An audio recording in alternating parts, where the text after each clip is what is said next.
Ya Allah.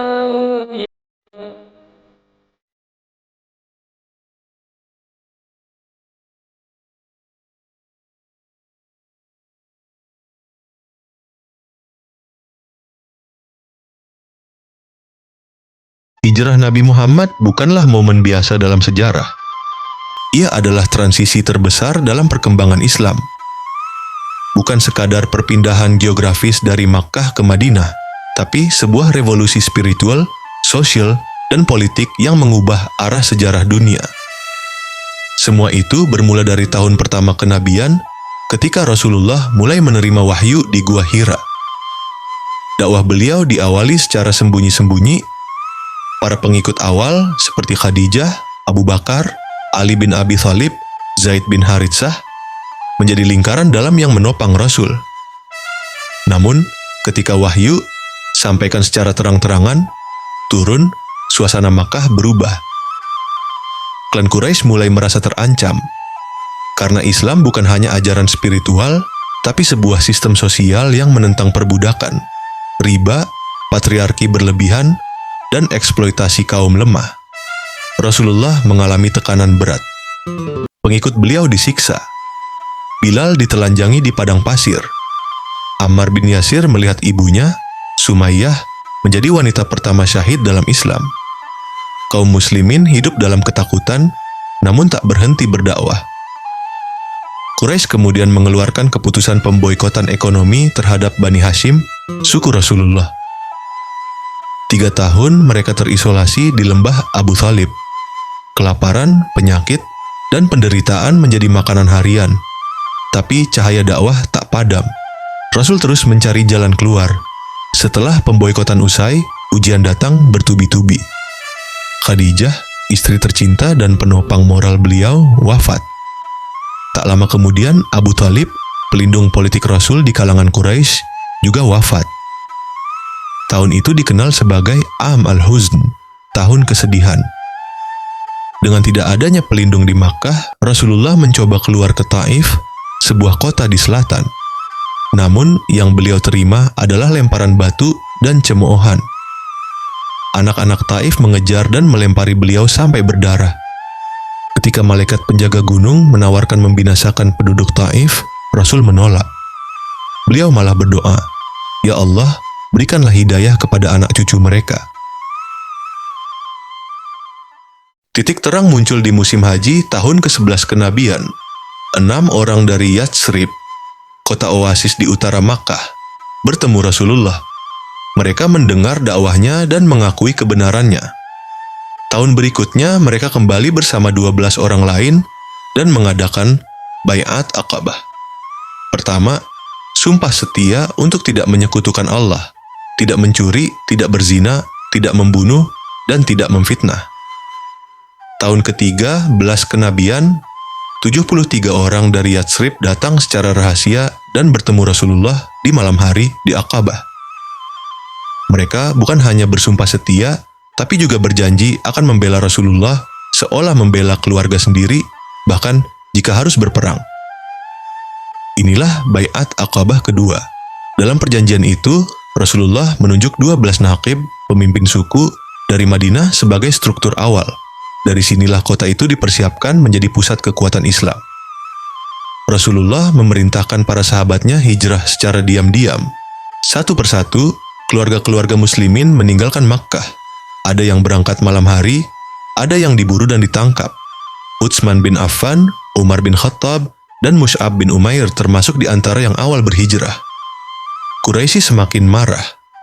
Mereka sadar ini bukan sekadar pelarian, ini persiapan revolusi. Maka di Darun Nadwah, mereka mengadakan rapat gelap. Abu Jahal mengusulkan solusi ekstrem, bunuh Muhammad. Tapi agar darahnya tak bisa dituntut oleh satu kabilah, maka pembunuhnya harus perwakilan dari seluruh kabilah Quraisy. Rencana itu matang. Malam itu juga mereka mengepung rumah Rasulullah. Tapi Rasulullah memerintahkan Ali bin Abi Thalib tidur di tempat tidurnya, dan beliau sendiri menyelinap keluar. Dengan membaca surat Yasin, beliau lolos di tengah kepungan musuh. Setelah berhasil keluar dari rumahnya secara diam-diam, Rasulullah ditemani oleh sahabat karibnya, Abu Bakar Ash-Shiddiq, Mereka tidak langsung menuju utara ke Madinah, melainkan ke arah selatan, sebuah strategi cerdas untuk mengelabui kejaran musuh. Tujuannya, Gua Tsur yang berada sekitar 5 km di luar Makkah. Mereka bersembunyi di dalam gua selama 3 hari. Di luar, situasi genting. Quraisy menyebarkan pengumuman, siapapun yang berhasil menangkap Muhammad hidup atau mati akan mendapatkan 100 ekor unta, hadiah besar pada masa itu. Dalam gua, Abu Bakar sempat berkata, "Wahai Rasulullah, seandainya salah satu dari mereka menunduk, niscaya mereka akan melihat kita." Lalu Rasulullah menjawab dengan tenang, "Ya Abu Bakar, bagaimana menurutmu tentang 2 orang yang bersama mereka adalah Allah?" Saat itu pula, keajaiban terjadi. Allah mengutus seekor laba-laba untuk menenun sarangnya di mulut gua, dan sepasang burung merpati bertelur di dekatnya. Ketika para pengejar Quraisy sampai di mulut gua, mereka melihat sarang itu dan berkata, kalau dia masuk ke sini, pasti sarang laba-laba ini sudah rusak. Mereka pun pergi. Sementara itu, Asma binti Abu Bakar, anak perempuan Abu Bakar, dengan penuh keberanian menyuplai makanan dan informasi secara rahasia ke dalam gua.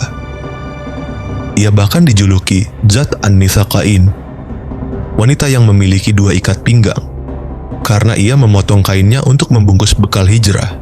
Setelah 3 hari, Rasulullah dan Abu Bakar melanjutkan perjalanan ke utara, menyusuri rute pantai barat Jazirah Arab yang jarang dilalui. Mereka menyewa seorang penunjuk jalan non-muslim yang amanah, Abdullah bin Uraiqith. Kondisi padang pasir sangat berat. Siang hari panas menyengat, malam hari dingin menggigit.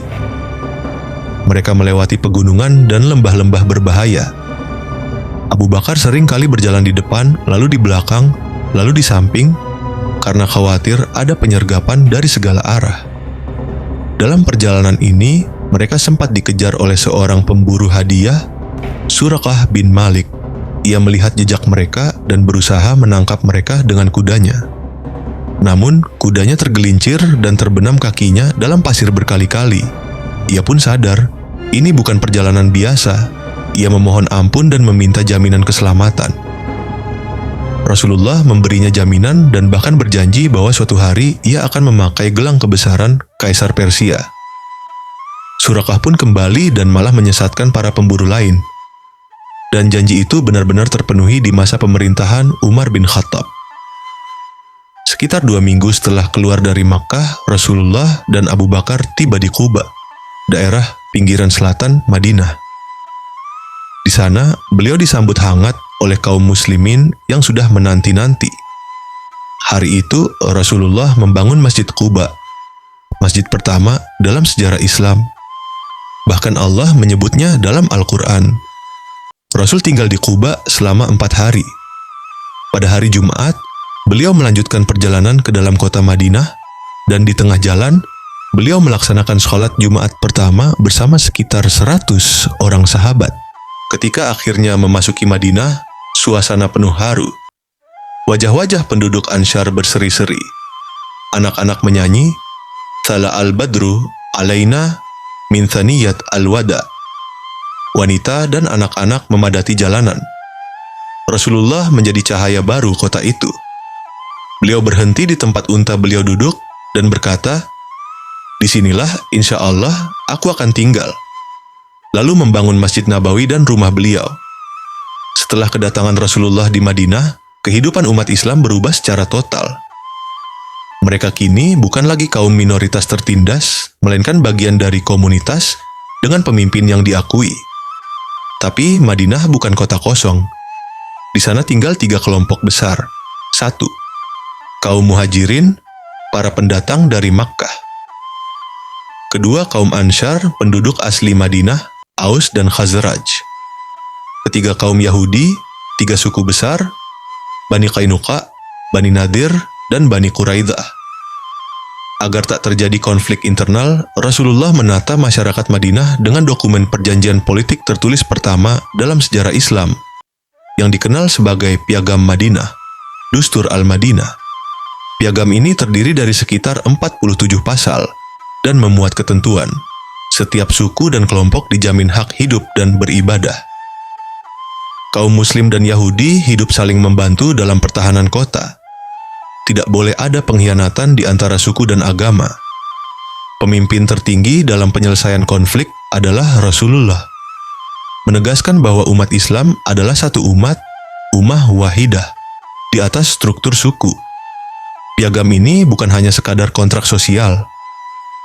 Ia adalah cikal bakal tata negara Islam, sistem yang adil, pluralis, tapi tetap menjadikan wahyu sebagai poros utama. Salah satu kebijakan revolusioner yang dilakukan Rasulullah adalah menautkan ukhuwah antara muhajirin, pendatang, dan ansyar, tuan rumah. Bukan sekadar formalitas, ini ikatan nyata. Seorang muhajirin dipasangkan dengan seorang ansyar, tinggal bersama, berbagi nafkah, dan tempat tinggal. Misalnya, Abu Bakar dipersaudarakan dengan Kharijah bin Zaid, Umar bin Khattab dengan Itban bin Malik.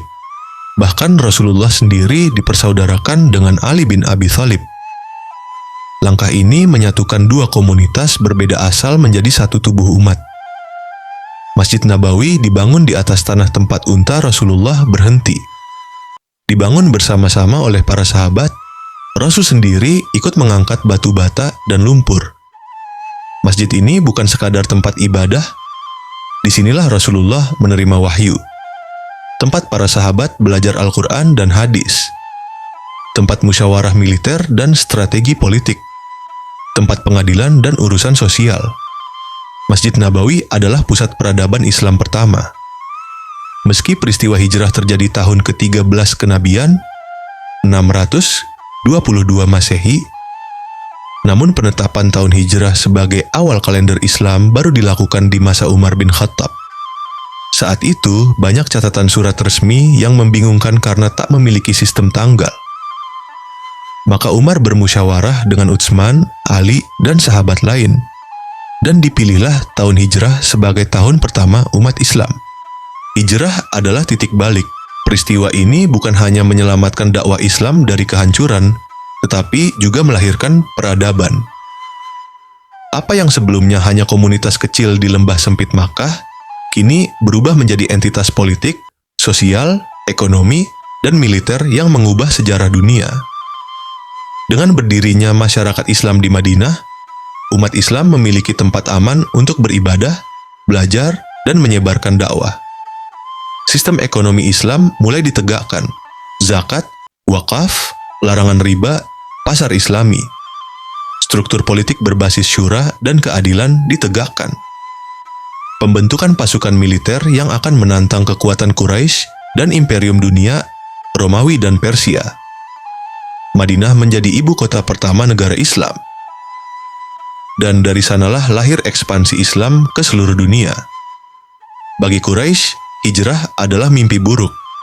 Mereka kehilangan kontrol atas Rasulullah dan para pengikutnya. Mereka paham bahwa ini bukan sekadar migrasi, tapi penggalangan kekuatan untuk menantang mereka. Setelah hijrah, kaum Quraisy tak lagi bisa menekan umat Islam secara langsung.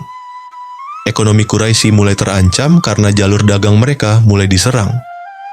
Posisi Rasulullah sebagai pemimpin independen makin kuat. Peristiwa ini menjadi pemicu utama Perang Badar 2H, di mana pasukan kecil Islam mengalahkan kekuatan Quraisy yang lebih besar. Dengan terbentuknya negara Islam di Madinah, Islam tak lagi hanya berputar di padang pasir Makkah. Dakwah Islam mulai menjangkau suku-suku di luar Madinah. Surat-surat Rasulullah dikirim ke raja-raja dunia, Kaisar Romawi, Kisra Persia, Raja Mesir, hingga penguasa Bahrain. Peristiwa hijrah menjadi awal mula globalisasi Islam. Dari Madinah, Islam menyebar ke Jazirah Arab Syam, Suriah, Irak, Afrika Utara, Persia, India, hingga Nusantara berabad-abad kemudian. Kenapa umat Islam tidak memakai tahun lahir Nabi, tahun turunnya wahyu, atau Fathu Makkah sebagai patokan? Karena hijrah adalah peristiwa perubahan. Ia bukan sekadar kenangan, tapi simbol perjuangan dan tekad untuk membangun masyarakat baru di atas nilai-nilai wahyu. Umar bin Khattab berkata saat menetapkan awal kalender hijrah, hijrah itu telah membedakan antara yang benar dan yang batil. Maka jadikanlah ia sebagai awal penanggalan kita. Sampai hari ini, kalender umat Islam dimulai dari hijrah. Madinah tetap menjadi kota suci kedua umat Islam. Masjid Quba dan Masjid Nabawi masih berdiri sebagai saksi bisu hijrah. Konsep hijrah menjadi ruh dakwah. Meninggalkan kebatilan menuju kebenaran. Meninggalkan zona nyaman demi perjuangan.